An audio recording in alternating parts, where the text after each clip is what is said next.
একটু খেয়াল করে দেখেন। সুপ্রিয় দর্শক, অনবরত সড়ক দুর্ঘটনা আর ধারাবাহিক অগ্নিকাণ্ডের ঘটনা এই জন্য নিয়মিত বিষয়ে পরিণত হয়েছে।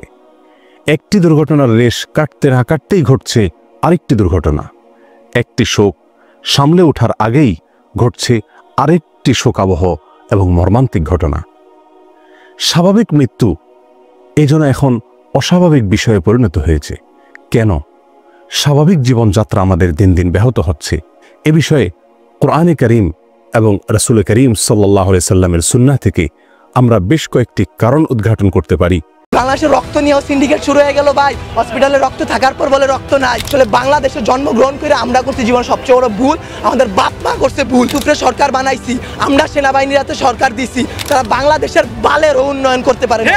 তারা 36 দিন পর তারা এনসিপি গঠন করে। তুলাই অভিশপ্ত না, অভিশপ্ত বাংলাদেশের রাজনীতি। রাতের বেলা লাশ গুম কইরেন না। মৃত সাগর বানাই দিতে আল্লাহ 2 মিনিট ভাবে নাই। ফেরাউনরে পানিতে ভাসাই দিতে আল্লাহ 2 মিনিট ভাবে নাই। আমরা তো পাপিষ্ঠ জাতি, আমরা তো খারাপ জাতি। আমাদের ডুবাই দিতে আল্লাহ 2 মিনিটও ভাববে না। আপনাদের বলা আর এই যে নিজের গালে নিজে এইভাবে থাপ্পড় দেওয়া ভাই সেম কথা। ব্যথাটা নিজের উপরই, থুতুটা নিজের উপরই পড়ে। উপদেষ্টারা আসতেছে 20টা করে গাড়ি নিয়ে আসতেছে। আসসালামু আলাইকুম প্রদর্শক শ্রোতা, উত্তরার মাইলস্টোন স্কুল অ্যান্ড কলেজের বিমান দুর্ঘটনা নিয়ে এবার মুখ খুলেছেন শায়েখ আহমদুল্লাহ।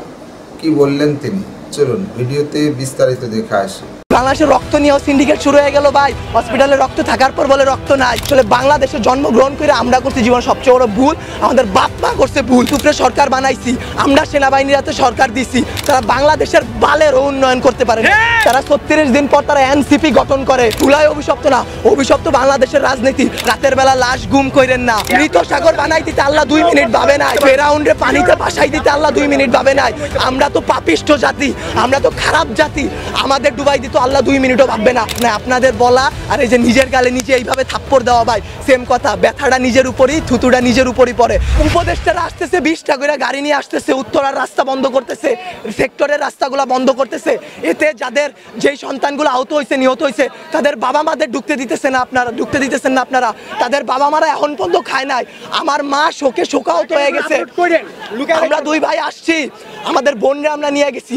আমার এক বন্ধুর হাতের এইখান থেকে এই পর্যন্ত ওর ডান হাতের অবস্থা করুন ভাই, হাত কাইটা ফেলতে হয় কিনা সেইটাই বোঝা যাচ্ছে না। আমার ওই বন্ধুরই ছোট ভাই ক্লাস 7-এ পড়তো, ওর ঢাকা মেডিকেলে ভর্তি আছে ভাই। কি করব বলেন? আপনারা যে নিউজ নিতেছেন ভাই, মিনিমাম মারা গেছে 150 থেকে 200-র উপরে। আপনারা নিউজ দিতেছেন এইখানে 10 জন, ওইখানে 1 জন, এইখানে 2 জন। আসলে ভাই বলতে গেলে কি, আমরা উপদেষ্টা আনাইছি, আমরা ইউসুফরে সরকার বানাইছি, আমরা সেনাবাহিনীর হাতে সরকার দিছি। গালি ভাই ওই যে চিত হয়ে স্যাপ ফেললে কার উপরে পড়ে? নিজের উপরে পড়ে। ওই রকম ভাই গালি দিলেও নিজের গায়ে খারাপ লাগে যে এক শেখ হাসিনা খুনি হাসিনারে পাঠাইছি, আরেক খুনি দলরে নিয়ে আসছি। দেশে এইসব হয়ে যায়। রাত 2টা-3টার সময় খবর আসে এইচএসসি পরীক্ষা বন্ধ। কেন ভাই আপনাদের, কেন 3টার সময় নিউজ দিতে হবে? রাতে 9টা বাজে আপনারা লাইভে যান নাই, রাতে আপনারা দেখেন নাই, দিনে আপনারা ছিলেন না। নটরডেম কলেজ এইচএসসি বন্ধ করার আগে তারা বন্ধ করে দেয়, ঢাকা কলেজ বন্ধ করে দেয়, আইডিয়াল কলেজ বন্ধ করে দেয়। আপনারা শিক্ষা উপদেষ্টা, আপনারা আইন উপদেষ্টা, আপনারা পরীক্ষা বন্ধ করেন না। আপনারা বলেন না পরীক্ষা চলমান থাকবে। কাদের নিয়ে পরীক্ষা দিবেন? আমরাই তো দেশের ভবিষ্যৎ, আমরাই তো ভবিষ্যৎ, তাই না? যারা মারা গেছে তারা আমাদের থেকে আরো ভালো ছিল, তারা আরো কিছু করতে পারতো। আপনারা আমাদের কথা ভাবতেছেন না, আপনারা ভাবতেছেন আপনাদের কথা। আপনাদের এইসব বলা আমার গলাটা ভাঙা ফেলা ভাই, 2টা সেম কাজ। তার কারণ কি, আপনারা কোনো নিউজই দিবেন না, সব কাটকুট করে ফেলবেন আপনারা। যদি ভাই আপনারাও ভাই কোরআনকে সাক্ষী রেখে, আপনারাও মুসলমান, আপনাদেরও ধর্ম আছে, মুসলমান না হইলে আপনারা আপনাদের আল্লাহর উপর ভরসা করুন। আল্লাহ ছাড় দেয়, ছাইরা দিবে না। আজকে যেই বাচ্চাগুলো মারা গেছে তাদের বাপ মারা এখনো খায় নাই, তারা ভবিষ্যতে কোন দিন খাইতে পারবে তারা জানে না। তাদের অভিশাপ যদি ভাই আপনাদের উপর লাগে, সাংবাদিক সমিতি কেন, সম্পূর্ণ বাংলাদেশ লইরা উঠবে। আল্লাহর বিচার আপনারা দেখছেন। মৃত সাগর বানাই দিতে আল্লাহ 2 মিনিট ভাবে নাই। ফেরাউনরে পানিতে ভাসাই দিতে আল্লাহ 2 মিনিট ভাবে নাই। আমরা তো পাপিষ্ঠ জাতি, আমরা তো খারাপ জাতি। আমাদের ডুবাই দিতে আল্লাহ 2 মিনিটও ভাববে না।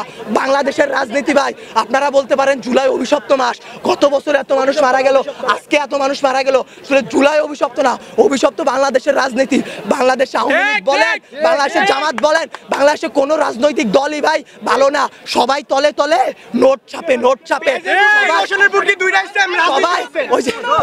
এইটা কেন জনবসতির উপর দিয়ে চালানো হবে? বাংলাদেশের সমুদ্র বন্দরগুলা নাই, নাই, সমুদ্র পথ নাই, পার্বত্য অঞ্চল নাই, যেখানে ঘনবসতি কম, সেইখানে যদি এই প্রচেষ্টাটা চালানো হইতো তাইলে কি এতগুলা সমস্যা হইতো, এতগুলা বাচ্চা জীবন যাইতো? আপনারা বাচ্চাদের জীবন নিয়ে তো খেলা করতেছেন, আমাদের জীবনগুলা ভাই হুমকির মুখে ফালাই দিতেছেন। আপনারা বলতেছেন আমাদের দাবিগুলা মাইনা নিবেন। আমি মিরপুর থেকে চলে আসছি, এইখান দিয়ে আপনারা বলেন সকাল থেকে কয়টা প্লেন উইরা গেছে, এইগুলা যে সামনে ধ্বংস হবে না, অ্যাক্সিডেন্ট হবে না, এটার গ্যারান্টি কি আপনারা উপদেশটা কেউ দিতে পারবেন? ভাই আপনারা কেউ কোনো কিছু পারবেন না, আমরা জানমালের কোনো দায়ভার নিতে পারবো না। উপদেষ্টারা বলে আমরা এইসব কিছু জানি না, তারা জানবে কিভাবে? তারা জুলাই আন্দোলনও ছাত্রদের পক্ষে ছিল, ছাত্ররা তাদের হইয়া লড়াই করছে শেখ হাসিনার বিরুদ্ধে। জুলাই আন্দোলনে তারা হইতেছে 36 দিনের রাজনীতিবিদ, তারা 36 দিন পর তারা এনসিপি গঠন করে, তারা জামাত বের হয়ে আসে, তারা এরে মারে ওরে মারে, তারা নির্বাচন চায়, তারা এই করে তারা সেই করে, তারা বাংলাদেশের বালের উন্নয়ন করতে পারে না। আমরা মুখের ভাষা খারাপ কোনো কষ্ট ছাড়া করি না, আসলে বলতে গেলে কি তারা দুনিয়ার তাদের মতো সিরা রাজনৈতিক দল আসলে বাংলাদেশে জন্মগ্রহণ করে আমরা করছি জীবন সবচেয়ে বড় ভুল, আমাদের বাপ মা করছে ভুল যে তারা এই দেশে আমাদের বড় করতেছে। আপনাদেরও দোষ আমাদেরও দোষ। আপনারা যদি আপনাদের বসদের সাথে এটা নিয়ে লড়াই করতেন যে এতগুলো বাচ্চা, কালকে কি আপনার বাচ্চা স্কুলে পড়বে না, অন্য স্কুলে পড়বে না? আপনাদের সন্তানরা কি ভাই স্কুলে যাবে না, কলেজে যাবে না, মাদ্রাসায় যাবে না? তাদের সাথে কি এরকম গ্যাঞ্জাম হইতে পারে না, এরকম অ্যাক্সিডেন্ট হইতে পারে না? আপনারা যদি এটা নিয়ে লড়াই না করেন আমরা একারা কিছু করতে পারবো না। আমরা আমাদের দিক দিয়ে সর্বোচ্চ চেষ্টা করতেছি। একটা দিন ভাই না ঘুমায় না খেয়ে, গলার অবস্থা শুনে বুঝতে পারতেছেন কি পরিমাণ কষ্ট করছি। 2 ব্যাগ রক্ত দিছি, বাংলাদেশের রক্ত নিয়েও সিন্ডিকেট শুরু হয়ে গেল ভাই। হসপিটালে রক্ত থাকার পর বলে রক্ত নাই। ভাই এসব কি ভাই? বয়স 18 নিচে রক্ত দেওয়া যায় না, অনেক ছেলেপেলেরা তারপরেও রক্ত দিছে তার ভাই তার বোনদের জন্য। কিন্তু বাংলাদেশের রক্তের সিন্ডিকেট করে যে হ্যাঁ নেগেটিভ রক্ত কম বুঝলাম, কিন্তু যারা দিতেছে ভাই তারা 2 ব্যাগ 1 ব্যাগ 3 ব্যাগ করে দিয়ে যাইতেছে, কিন্তু আপনারা তাও রক্ত দিতে পারতেছেন না। আপনারা গিয়ে রাজনৈতিক দল নিয়ে এইটা করতেছেন ওইটা করতেছেন। বাংলাদেশের রাজনীতি নিয়ে যে বলবো ভাই, এখন বলবো কালকে হয়তো আমার বাবা মা আমারে খুঁজে পাবে না, কালকে পাবে না, পরশু দিন পাবে না। জুলাই আন্দোলনে অনেক দেখে আসছি ভাই, এইরকম করে আসলে লাভ নাই। আপনাদের বলা আর এই যে নিজের গালে নিজে এইভাবে থাপ্পড় দেওয়া ভাই সেম কথা, ব্যথাটা নিজের উপরই, থুতুটা নিজের উপরই পড়ে। বাংলাদেশের রাজনীতির দিক বাদ দেন ভাই, সত্যের পথে চলেন। আল্লাহ আছে, আল্লাহ কিন্তু ভাই বিচার করবে। ভাইবা নিয়েন না যে আল্লাহ ছাইরা দিবে। যেই বিচার ভাই আমরা করতে পারবো না, আপনারা পারবেন না, সেই বিচার আল্লাহ আপনাদের উপর করবে ভাই। আর কিছু বলার নাই, একদিন না একদিন ভাই এই বিচার আপনারা পাবেন। এতগুলা বাচ্চার জীবন নিয়ে খেলাধুলা করেন না ভাই। আপনাদের কাছে আরো বলতেছি, সত্য নিউজগুলো সবার সামনে আনেন। রাতের বেলা লাশ গুম করেন না। এই স্কুলের শিক্ষকদের উপর হাত তোলা হয়েছে। একটা শিক্ষক কি পিতামাতার পর আল্লাহ বলছে সবচেয়ে গুরুত্বপূর্ণ, সবচেয়ে মর্যাদাবান স্থান একজন শিক্ষকের। সেই শিক্ষকের গায়ে সেনাবাহিনীর হাত তুলে, সেই শিক্ষকের গায়ে হাত তোলার পরও আপনারা ভাই নিউজ করতে পারলেন না। কি করবেন ভাই? একজন শিক্ষক মারা গেছে শুধু মাইলস্টোনে, একটা তো ভাই ভাইরাল হয়েছে, এর কারণে একটা। যেই রকম যতগুলা বাচ্চা মারা গেছে সেইগুলা দিতে পারতেছেন না, শিক্ষক মারা গেছে সেই সব করতে পারতেছেন না, শিক্ষকদের গায়ে হাত তোলা হয়েছে সেইটা করতে পারতেছেন না, কিন্তু ঠিকই ভুয়া নিউজ দিয়া ভাই চ্যানেল আগায় নিয়ে যাইতেছেন ভাই। এর দায় ভাই আপনাদের উপরই লেভেলে যারা আছে তাদের, বাংলাদেশের রাজনৈতিক দলগুলার, যারা আপনাদের উপর প্রেশার ক্রিয়েট করে। কিন্তু আপনারা চাইলে আপনারা আপনাদের বসদের বুঝাইতে পারেন, আপনারা তাদেরকে আল্লাহর ভয় দেখাইতে পারেন। মানুষ যত খারাপই হোক না কেন, আল্লাহর ভয় যদি তার মনে আসে ভাই, সে জীবনে কোনো খারাপ কাজের সাথে জড়াইতে পারবে না। আপনাদের কাছে ভাই হাত জোর করে রিকোয়েস্ট করতেছি, আমার ভাই বোন যারা মারা গেছে, যারা যে আমার যেসব বাবা মা রাস্তায় বসে আছে, তাদের দিকটা একটু দেখেন, তাদের জিনিসগুলো একটু বোঝেন। কোনো ভুয়া নিউজ বের করবেন না, দেশকে অস্থিতিশীল পরিবেশে নিবেন না। আপনারা আপনাদের দিক থেকে চাইলে অনেক কিছু করতে পারবেন। আপনারা প্লিজ এই জিনিসটা করুন, আল্লাহর উপর ভয় করুন, আমাদের দিকে একটু ভাই তাকান। আমরাও ভাই মানুষ, আমরা এইসব করতে পারবো না ভাই, সব কিছু আপনাদের সাহায্য ছাড়া। ভুল নিউজ দিবেন না, আবারও বলতেছি ভাই। আগে আমি 2টা প্রশ্ন করে এই উত্তরটা আপনারা দেন পারলে। গতকালকে থেকে এই পর্যন্ত আপনারা এখানে ছিলেন, ভিডিও করছেন, অনেক চ্যানেল ছিল, ঢুকতে বাইরে তো ছিলেন। শুনেন, কথা শেষ করতে দেন, আগে প্রশ্নটা শেষ করতে দেন। কয়টা সঠিক নিউজ আপনারা দিছেন? একটাও দেন নাই। আপনারা নিউজ এখনো ভিডিও করতেছেন, প্রথমে কাইটা দিবেন। আমি কথা বলি, আপনারা মানুষ না, আজাদ আপনারা মানুষ না। আজকে সকালবেলা মাত্র 22 জন মারা গেছে। মাইলস্টোন এটা মেইন ক্যাম্পাস, সবথেকে বড় ক্যাম্পাস। এটা প্রিপারেটরি স্কুল, এখানে কি মাত্র 22 জন স্টুডেন্ট ছিল? কয়জন আহত হইছে আপনারা সেই কিছু দেন নাই। আপনারা কয়জন মারা গেছে সেই নিউজগুলো ভুয়া নিউজ দিতেছেন। রাতের বেলা লাশ গুম করাই দিতেছেন। 22 জন মারা গেছে, 22 জন মারা যায়নি। আপনারা কি করেন? হ্যাঁ ভিডিও করেন, ঠিক আছে, ভিডিও করার পর আপনারা আপলোড করেন, আপনারা নিজেদের মাধ্যমে রেখেন। আচ্ছা আমারে বুঝেন, আপনারা যদি ভিডিও আপলোড না করেন আমাদের ফ্যামিলি দেখবে, আমাদের বাড়ি, আমার মায়ে আমার সকলেটাই, আমি নাস্তাও খাইনি, আমি সকলে টাকায় তুই যা মাইলস্টোন যা, আমি আবসছি ঢুকতে দেয় না, ঠিক আছে ভাই। আপনারা কথা বলেন, আপনারা তো কিছু ছাড়েন না, পোস্টই করেন না। আপনারা পোস্ট করেন, আপনারা করেন না ভাই। আল্লাহরে ভয় পান ভাই, আখিরাতের জবাব দেওয়া লাগবে ভাই। এই বাংলাদেশে কিচ্ছু হবে না। আজকে যদি আমি মরি, কালকে 2 দিন হয়েছে ওগা। আমি আজকে বললে কালকে 2 দিন। আপনারা এই নিউজগুলো ছাড়েন, সবাই এমনি ছাড়া দেন। এটা দিয়ে দিতেছেন আপনাদের জামাতের আমির বার্ন ইউনিটে যায়, বার্ন ইউনিটে গিয়ে সে হাত উঁচা করে দেখায় আমি আসছি। সে আইসা কি করবে? সে আইসা কি করবে? কিছু করতে। সুপ্রিয় দর্শক, অনবরত সড়ক দুর্ঘটনা আর ধারাবাহিক অগ্নিকাণ্ডের ঘটনা এই জন্য নিয়মিত বিষয়ে পরিণত হয়েছে। একটি দুর্ঘটনার রেশ কাটতে না কাটতেই ঘটছে আরেকটি দুর্ঘটনা। একটি শোক সামলে ওঠার আগেই ঘটছে আরেকটি শোকাবহ এবং মর্মান্তিক ঘটনা। স্বাভাবিক মৃত্যু এই জন্য এখন অস্বাভাবিক বিষয়ে পরিণত হয়েছে। কেন স্বাভাবিক জীবনযাত্রা আমাদের দিন দিন ব্যাহত হচ্ছে? এ বিষয়ে কোরআনে কারীম এবং রাসূল করিম সাল্লাল্লাহু আলাইহি সাল্লামের সুন্নাহ থেকে আমরা বেশ কয়েকটি কারণ উদ্ঘাটন করতে পারি, যে কারণগুলো আমাদেরকে সুস্পষ্টভাবে দিক নির্দেশনা দিবে কিভাবে আমরা এই সমস্ত ঘটনা থেকে উত্তরণের পথ খুঁজে পাব। কোরআনে কারীমের সূরা রুমের 41 নম্বর আয়াতে আল্লাহ সুবহানাহু ওয়া তাআলা ইরশাদ করেছেন, যাহারাল ফাসাদু ফিল বাররি ওয়াল বাহরি বিমা কাসাবাত আইদিন নাস লিয়ুযীকাহুম বা'যাল্লাযী আমিলু লাআল্লাহুম ইয়ারজিউন।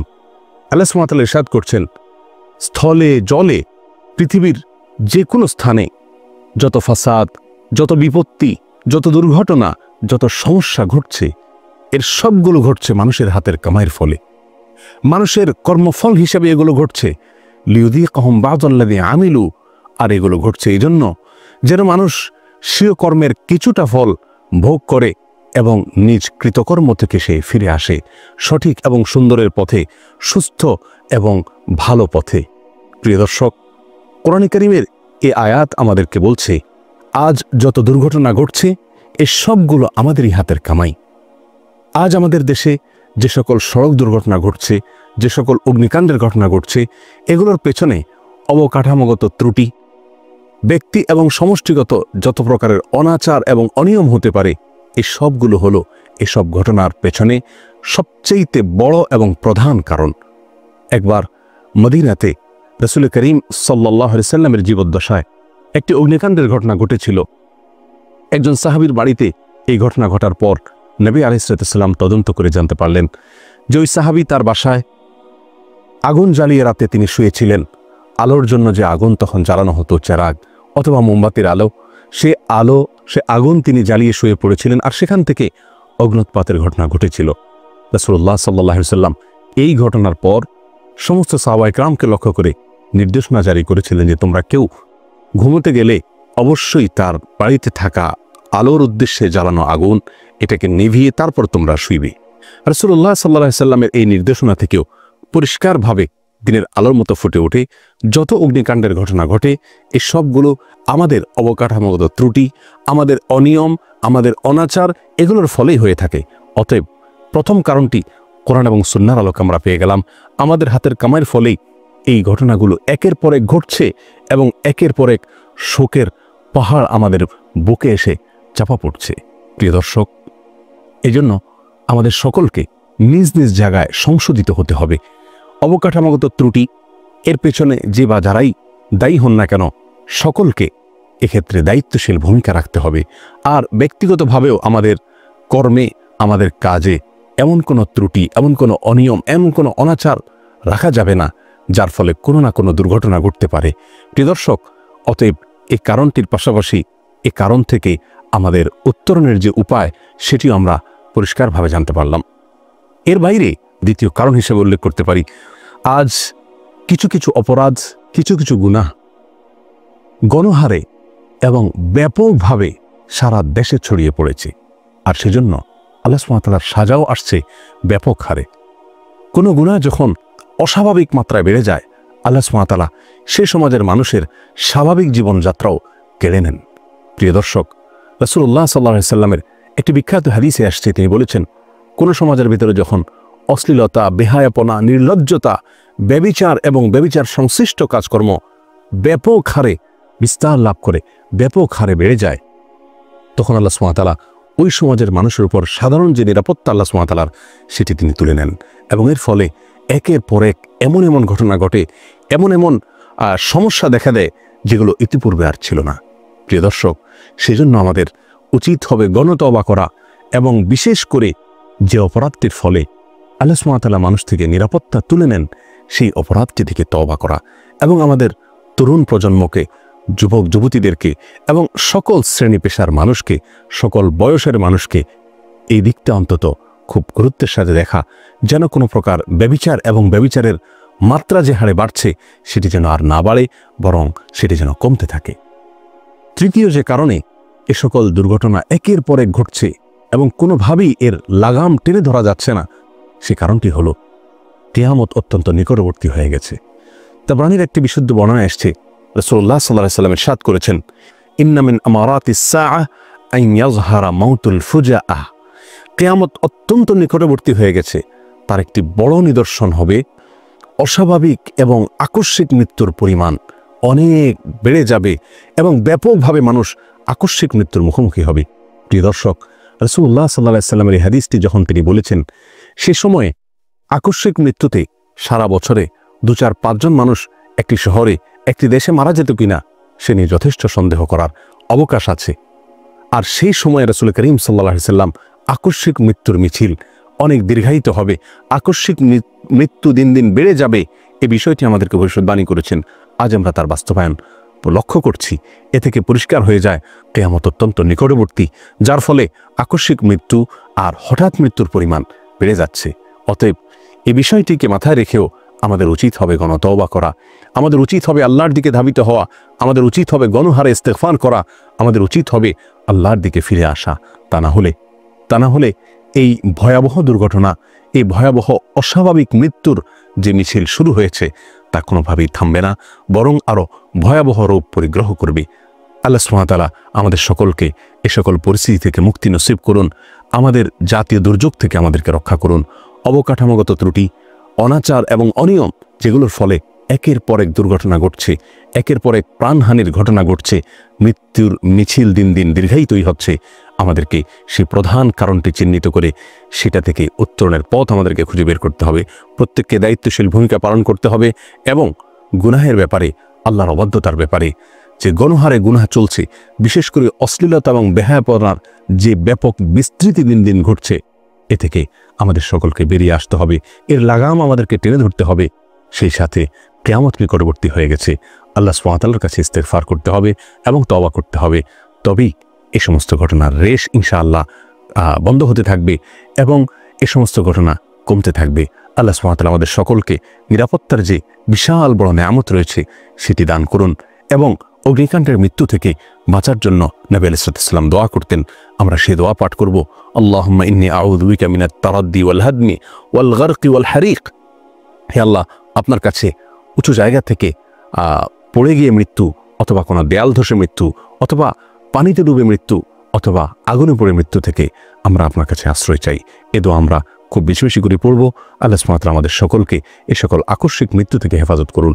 আর যে সমস্ত ভাই বোনকে আমরা হারিয়েছি, আল্লাহ সুবহানাহু ওয়া তাআলা তাদেরকে এই আকস্মিক মৃত্যুর ফলে যে শাহাদাতের মর্যাদা পাওয়ার কথা হাদিসে রয়েছে, তারা যেন সে শাহাদাতের মর্যাদা পান।